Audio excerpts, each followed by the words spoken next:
Chapter number 7 પ્રાણીઓમાં રચનાકીય આયોજન. વિદ્યાર્થી મિત્રો, હવે આપણે સરળ અધિચ્છદના પ્રકારની વાત કરીએ. પ્રશ્ન છે કે સરળ અધિચ્છદના પ્રકારો વિશે આકૃતિ દોરી સમજાવો. તો સરળ અધિચ્છદના પ્રકારમાં આપણે લાદીસમ, સ્તંભાકાર, ઘનાકાર અને પક્ષમલની વાત કરી ગયા. બરાબર. તો અહીંયા સૌથી પહેલાં આપણે જો આની અંદર જોઈએ તો આ લાદીસમ અધિચ્છદ પેશી જોવા મળશે. તો લાદીસમ અધિચ્છદ પેશી ક્યાં જોવા મળે છે? આપણને સૌથી પહેલાં જો આપણે વાત કરીએ કે લાદીસમ અધિચ્છદના કોષો ક્યાં જોવા મળશે અથવા પેશી ક્યાં જોવા મળશે, તો લાદીસમ અધિચ્છદ જે છે એ આપણને ફેફસાના જે વાયુકોષ્ઠ અને રુધિર વાહિની, ફેફસાના વાયુકોષ્ઠ અને જે રુધિર વાહિની છે એમાં જે અંદરનું અસ્તર બનાવવાનું છે, એટલે કે અંદરની સપાટી છે, ત્યાં આપણને ખાસ આ લાદીસમ અધિચ્છદ પેશી જોવા મળશે. હવે લાદીસમ એનો મતલબ એના કોષો કેવા હશે? તો કે લાદી જેવા ચપટા. લાદી જેવા કેવા હશે? ચપટા હશે. અને બે કોષો વચ્ચે સિમેન્ટ દ્રવ્ય હશે, એટલે એનો મતલબ આંતરકોષીય અવકાશ હોતો નથી. કોષો ચપટા છે અને આંતરકોષીય અવકાશ હોતો નથી. હવે એનું જો કાર્યની વાત કરીએ આપણે તો રક્ષણનું કાર્ય કરશે. શેનું કાર્ય કરશે? રક્ષણનું. કારણ કે વાયુકોષ્ઠ અને રુધિર વાહિનીની અંતર સપાટીમાં છે, એટલે એ જે સપાટી છે એને રક્ષણ આપવાનું કાર્ય કોનું છે? તો કે લાદીસમ અધિચ્છદનું કાર્ય છે. ત્યાર પછી આપણે ઘનાકાર અધિચ્છદ જોઈએ. તો ઘનાકાર અધિચ્છદ તમને હવે અહીંયા આકૃતિમાં જુઓ તો તમને એવું થશે કે આ ઉપર બીજું સ્તર છે. ના, ઉપર બીજું સ્તર નથી, પણ આ ઘન આકાર છે. ઘન આકાર એટલે ક્યુબ આકાર, અને ક્યુબ આકાર છે એટલે એમાં તમને આ ઉપરનો ભાગ એ આ જ કોષો છે, પણ એ આ રીતના ઊભું દેખાય છે. એટલે આપણે ધારો કે કોઈ ઘનની આકૃતિ દોરીએ તો આ રીતના આપણે ઘનની આકૃતિ દોરી શકીએ.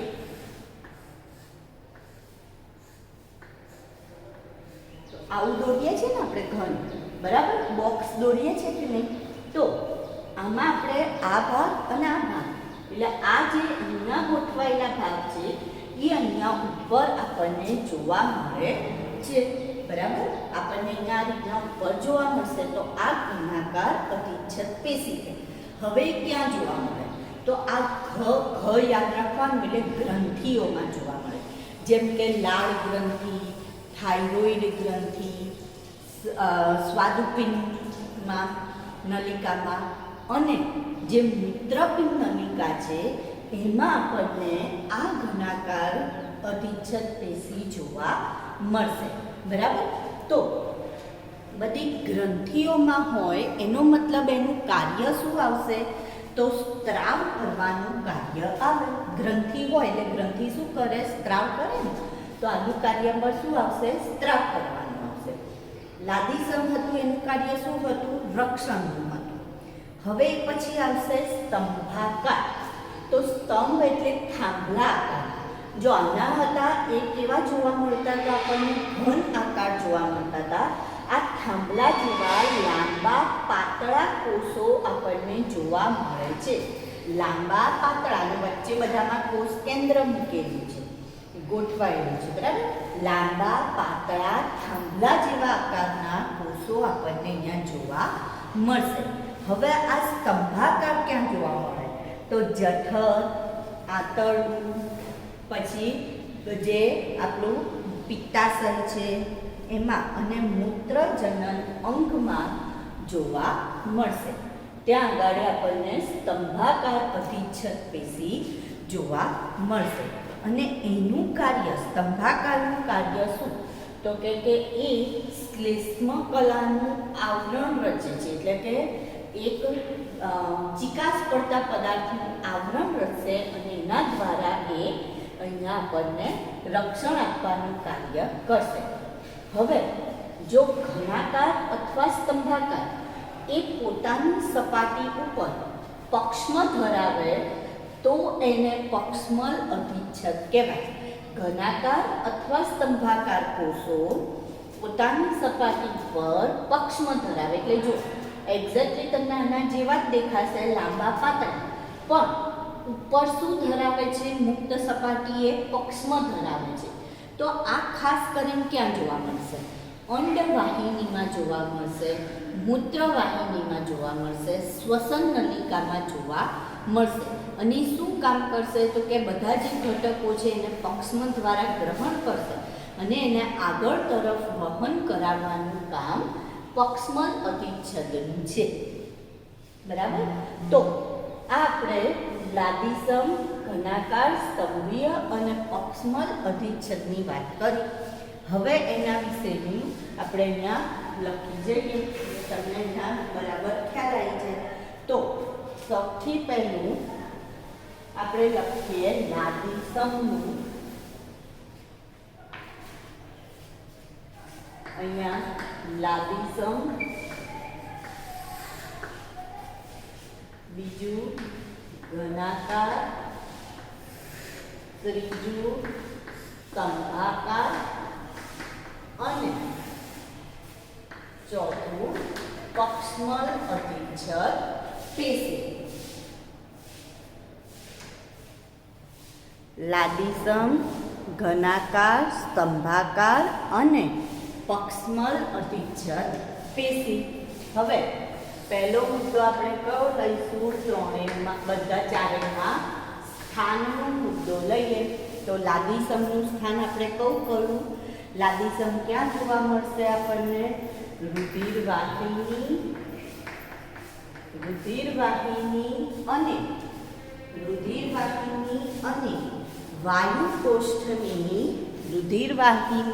અને વાયુકોષ્ઠની અંતસ્થ રચનામાં જોવા, અંત સપાટીમાં રુધિરવાહિની અને વાયુકોષ્ઠની અંત સપાટીમાં જોવા મળશે. જો ઘનાકારની વાત કરું તો ઘનાકાર ક્યાં જોવા મળશે? તો ઘનાકાર એ લાળ, બધી ગ્રંથિઓમાં કીધું ને આપણે, તો લાળ ગ્રંથિ, થાઇરોઇડ ગ્રંથિ, પછી મૂત્રપિંડ નલિકાના નિકટવર્તી ગુચળામય ભાગમાં જોવા મળશે.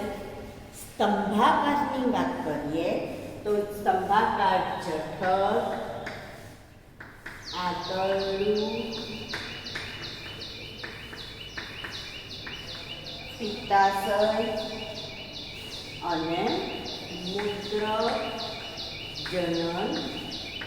માર્ગમાં જોવા મળશે. અને પક્ષમલ એ અંડવાહિની અને શ્વસન માર્ગ અથવા શ્વાસ વાહિનીમાં જોવા મળશે. તો આ એનું શું થઈ ગયું? બધાનું સ્થાન થઈ ગયું. સ્થાન પછી આપણે શું જોઈશું? હવે રચનાની વાત કરીએ તો અહીંયા અનિયમિત લાદીસમમાં આપણે કહીશું અનિયમિત કિનારી ધરાવતા ચપટાકોષ. કિનારી ધરાવતા ચપટાકોષ, બરાબર? લાદી જેવા કેવા હોય? ચપટાકોષ. ઘનાકારમાં જોઈએ તો ઊભા છેદમાં આપણને જ્યારે એનો ઊભો છેદ લઈએ તો કેવા દેખાય? ચોરસ. અને આડા છેદમાં બહુકોણીય દેખાય છે. એમાં કેવા દેખાશે આપણને? બહુકોણીય. સ્તંભાકારમાં લાંબા પાતળા, લાંબા પાતળા સ્તંભ એટલે કે થાંભલા આકારના, સ્તંભ આકારના થાંભલા જેવા. અને પક્ષમલ, તો પક્ષમલ એટલે ઘનાકાર અથવા સ્તંભાકારની ઉપર મુક્ત સપાટીએ ઘનાકાર અથવા સ્તંભાકારની મુક્ત સપાટીએ પક્ષમ ધરાવે. સપાટીએ શું ધરાવશે? પક્ષમ ધરાવે છે. આ એની શું થઈ ગઈ? રચના. અને છેલ્લે હવે આપણે એના કાર્યની વાત કરીએ તો આ શું કાર્ય કરશે? લાદીસમ રક્ષણનું કાર્ય કરશે. અહીંયા રક્ષણ, ઉત્સર્જન અને સ્ત્રાવ ત્રણેય કાર્ય કરશે. સ્ત્રાવ પણ થતો હોય છે. સ્તંભાકારમાં સ્ત્રાવ અને શ્લેષ્મ કલા. શ્લેષ્મ એટલે શું કહીશું આપણે? ચિકાસ પડતું આવરણ. તો શ્લેષ્મ કલાનું આચ્છાદન. અને અહીંયા પક્ષમ દ્વારા અંડકોષ, પક્ષમ દ્વારા અંડકોષ અને જે મુક્ત કોષો હોય એનું ચોક્કસ દિશામાં વહન. મુક્ત કોષનું ચોક્કસ દિશામાં વહન. તો લાદીસમ અધિચ્છદ, ઘનાકાર અધિચ્છદ, સ્તંભાકાર અને પક્ષમલ આ બધા વિશેની આપણે વાત કરીએ. અને હવે એની આકૃતિની વાત કરીએ તો આકૃતિમાં તમારે આ રીતના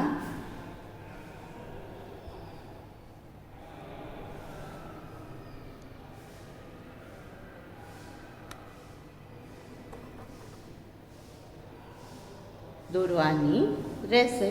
બરાબર? સારું. હવે આ જે પેશી છે એ પેશીને આપણે જે સ્ત્રાવ કરે છે તો ઘનાકાર અથવા તો આ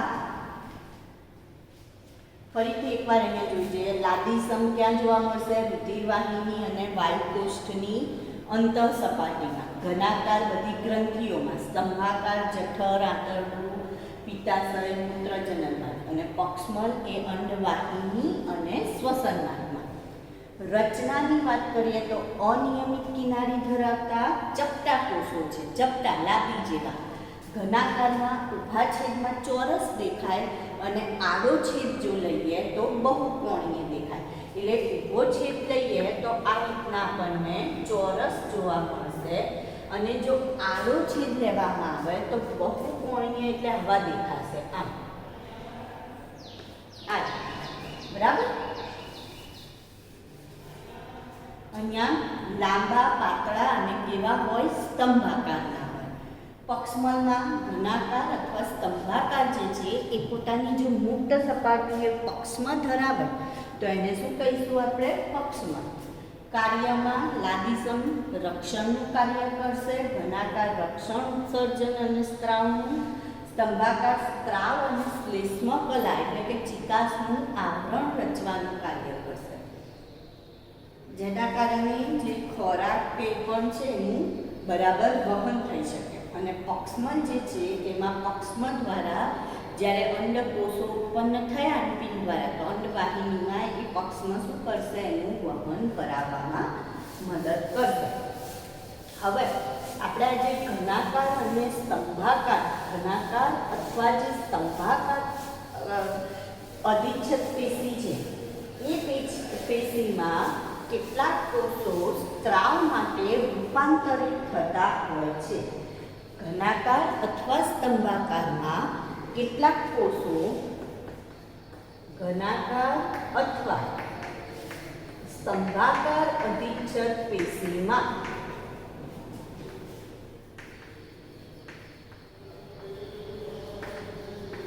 કેટલાક કોષો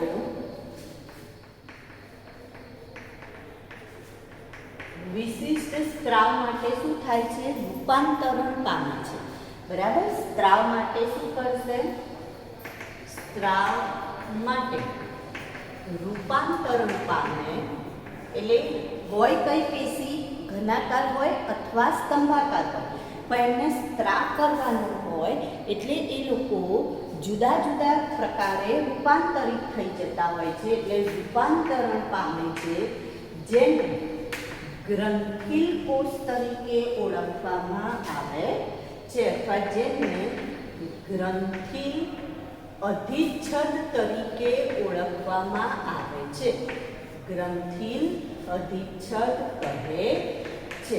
શેના તરીકે ઓળખાય? ગ્રંથિલ અધિચ્છદ. ઘનાકાર અથવા સ્તંભાકાર અધિચ્છદ પેશીમાં કેટલાક કોષો શું કરે છે? સ્ત્રાવ માટે રૂપાંતરણ પામે છે. સ્ત્રાવ માટે રૂપાંતરણ પામ્યા હોય તો એને આપણે શું કહીએ છીએ? ગ્રંથિલ અધિચ્છદ તરીકે ઓળખીએ છીએ.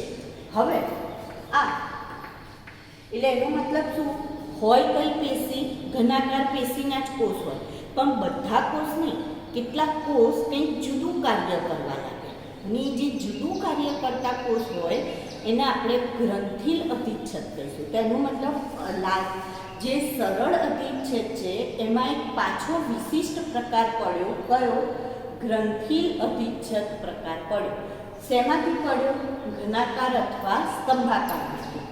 તો આ જે ગ્રંથિલ અધિચ્છદ છે એના બે પ્રકારની આપણને જોવા મળશે.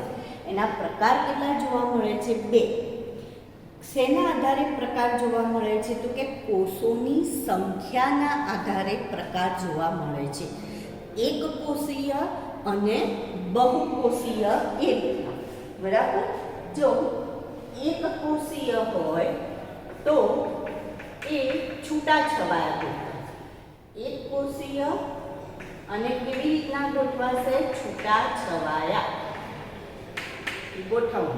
ગોઠવણી કેવી થશે? છૂટાછવાયા ગ્રંથિ કોષ. જેમાં આપણે ઉદાહરણ લઈશું ગોબલેટ કોષ. અન્નમાર્ગમાં આવેલા અન્નમાર્ગના ગોબલેટ કોષ. આ જે કોષ છે એ ગ્રંથિ કોષ છે, જે એક કોષીય છે અને કેવા ગોઠવાયેલા છે? તો કે છૂટાછવાયા ગોઠવાયેલા હોય છે. ગોબલેટ કોષ. બરાબર. સ્ત્રાવી કોષ છે, જે સ્ત્રાવ કરવાનું કામ કરશે. અને બીજા છે બહુકોષીય કોષ, જે સમૂહમાં ગોઠવાયેલા હોય છે. બહુકોષીય એટલે એક કરતાં વધારે બહુકોષીય હોય છે અને એવા એક કરતાં વધારે કોષોથી બનેલા હોય બહુકોષીય, અને એ શેમાં ગોઠવાયેલા હોય છે? સમૂહમાં ગોઠવણી કરેલી હોય છે. સમૂહમાં ગોઠવાયેલા ગ્રંથિ કોષ. અને એનું ઉદાહરણ છે લાળ ગ્રંથિ. કયું ઉદાહરણ છે? લાળ ગ્રંથિ. તો અહીંયા છૂટાછવાયા ગોઠવાતા એક કોષીય હતા, અહીંયા બહુકોષીય હતા, એટલે જટિલ રચના છે. અને લાળ ગ્રંથિ જે સમૂહમાં ગોઠવાયેલ ગ્રંથિ કોષ છે. તો આ જે છે એ વિશિષ્ટ રૂપાંતરણ પામેલા કોષો હોય છે. એટલે હોય છે અધિચ્છદ પેશી કઈ? ઘનાકાર અથવા સ્તંભાકાર, પણ એમાંના જ વિશિષ્ટ રૂપાંતરણ પામેલા કોષો હોય છે. બરાબર. સારું. એવી જ રીતના જો આપણે સ્થાનના આધારે કહીએ, આપણે ગ્રંથિલ સ્ત્રાવ જે થાય છે એના આધારે આપણે પ્રકારની વાત કરી. એવી જ રીતના સ્ત્રાવના નિકાલના પ્રકારના આધારે પણ જે સ્ત્રાવ કરે છે ને, ગ્રંથિઓ જે સ્ત્રાવ કરે એ સ્ત્રાવના નિકાલના આધારે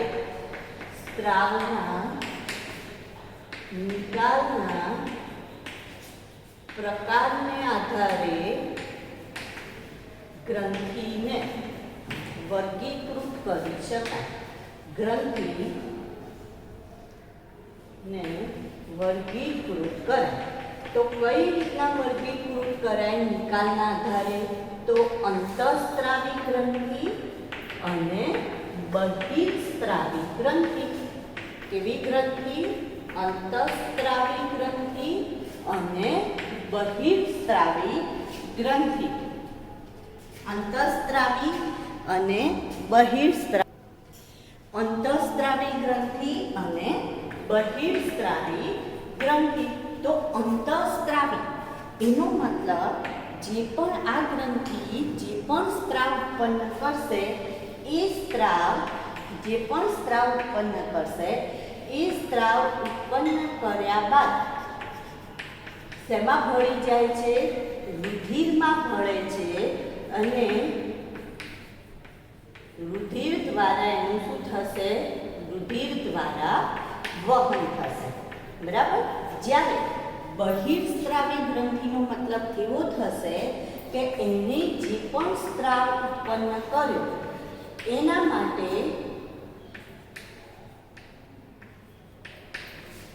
તે વિશિષ્ટ નલિકા દ્વારા વહન પામે છે. નલિકા દ્વારા વહન પામે. ધારો કે આપણે એક ઉદાહરણ લઈએ કે યકૃત જે છે એ યકૃતે પિત્તરસ ઉત્પન્ન કર્યો. યકૃત શું ઉત્પન્ન કરશે? પિત્તરસ. આ પિત્તરસ યકૃતમાંથી પિત્તાશયમાં, યકૃતમાંથી ક્યાં જશે? પિત્તાશયમાં. તો એ શેના દ્વારા જાય છે? તો કે પિત્ત નળી દ્વારા અથવા યકૃત નલિકા દ્વારા એ ક્યાં જાય છે? તો કે પિત્તાશયમાં જાય છે. તો એનો મતલબ યકૃત એ કેવી ગ્રંથિ કહેવાય? બહિઃસ્ત્રાવી ગ્રંથિ કહેવાય. પણ અહીંયા ઉદાહરણ લઈએ કે ધારો કે થાઇરોઇડ જે છે, થાઇરોઇડ ગ્રંથિ એની થાઇરોક્સિનનો સ્ત્રાવ કર્યો. તો આ જે થાઇરોક્સિન છે એને વહેવા માટે કોઈ માર્ગ નથી. તો એ સીધો શેમાં ભળી જશે? રુધિરમાં ભળી જશે અને રુધિર દ્વારા એ શરીરમાં વહેશે. તો એને આપણે કેવી ગ્રંથિ કહીએ છીએ? અંતઃસ્ત્રાવી ગ્રંથિ કહીએ છીએ. હવે જે સ્વાદુપિંડ છે એ સ્વાદુપિંડ અંતઃસ્ત્રાવી પણ છે અને બહિઃસ્ત્રાવી ગ્રંથિ પણ છે. શા માટે? કારણ આપો. તો સ્વાદુપિંડમાંથી સ્વાદુ રસનો સ્ત્રાવ થાય જેના વહન માટે સ્વાદુપિંડ નલિકા હોય છે. સ્વાદુપિંડમાંથી શેનો સ્ત્રાવ થાય? સ્વાદુ રસ. જે સ્વાદુપિંડ નલિકા દ્વારા ક્યાં જશે? નાના આંતરડામાં જશે. તો એનો મતલબ એને જે રસનો સ્ત્રાવ કર્યો એના વહન માટે ચોક્કસ માર્ગ છે. તો એને આપણે કેવી ગ્રંથિ કહીએ? બહિઃસ્ત્રાવી ગ્રંથિ કહીએ છીએ. એવી જ રીતના સ્વાદુપિંડ ઇન્સ્યુલિન અને ગ્લુકાગોનનો સ્ત્રાવ કરે છે પણ એના વહન માટે કોઈ માર્ગ નથી. તો ઇન્સ્યુલિન અને ગ્લુકાગોન રુધિરમાં ભળે છે અને રુધિર દ્વારા વહન પામે છે. માટે સ્વાદુપિંડને કેવું કહેવાય? તો કે અંતઃસ્ત્રાવી ગ્રંથિ પણ કહે છે. તો આપણે અધિચ્છદ પેશીના પ્રકારોની વાત કરી ગયા અને એની સાથે સાથે આપણે ગ્રંથિલ કોષ અને સ્ત્રાવના નિકાલના પ્રકારના આધારે ગ્રંથિને કયા બે ભાગમાં વર્ગીકૃત કરી શકાય? અંતઃસ્ત્રાવી ગ્રંથિ અને બહિઃસ્ત્રાવી ગ્રંથિમાં પણ આપણે વર્ગીકૃત કરી શકીએ છીએ. એની આપણે વાત કરી ગયા. તમારે જે અધિચ્છદ પેશીના પ્રકાર છે એમાં આકૃતિમાં લાદીસમ અધિચ્છદ, સ્તંભીય, ઘનાકાર અને પક્ષમલ અધિચ્છદની આકૃતિ દોરવાની છે.